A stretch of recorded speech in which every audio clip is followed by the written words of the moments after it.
दोस्तों, एक बार एक बाबा नदी के किनारे पे बैठे होते हैं। एक युवक वहाँ से गुजर रहा होता है। वो सुबह जब अपने काम पे जाता है तो वो बाबा को उस नदी पे बैठा हुआ देखता है। जब वो शाम को काम से वापस आता है तो बाबा तभी भी वहीं बैठे होते हैं।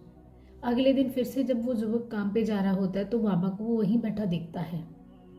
और फिर जब वो दूसरे दिन भी काम से लौट रहा होता है तो बाबा वहीं पे बैठे होते हैं।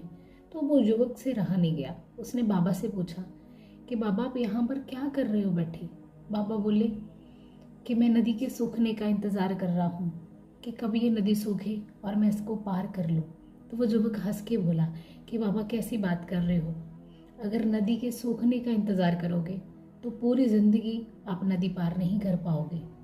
तो बाबा ने पलट के जवाब दिया कि यही तो बेटा मैं सबको समझा रहा हूँ कि आप सब लोग इसी चीज़ के इंतज़ार में हैं कि मेरा ये काम हो जाए, मेरी ये जिम्मेदारी पूरी हो जाए तो मैं ये काम करूँगा, मैं अपनी लाइफ इंजॉय करूँगा।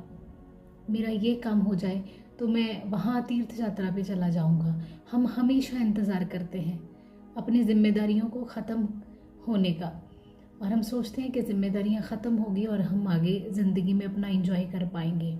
तो ये कभी भी ख़त्म ना होने वाली जिम्मेदारियाँ ठीक उस नदी के पानी की तरह हैं। जैसे नदी का पानी कभी भी ख़त्म नहीं होता, हमें उस पानी के रहते उसको पार करना पड़ता है।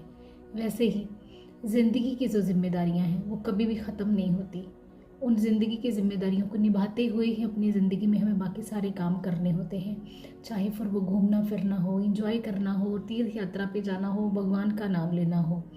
तो उस युवक को जब ये बात समझ में आई तो मुझे लगता है कि आज इस स्टोरी के माध्यम से हम सब लोगों को भी ये चीज़ समझ में आई कि जिम्मेदारियाँ ये हमारे साथ हमेशा रहेंगी और हमें दूसरे काम भी इन्हीं के साथ साथ करने हैं।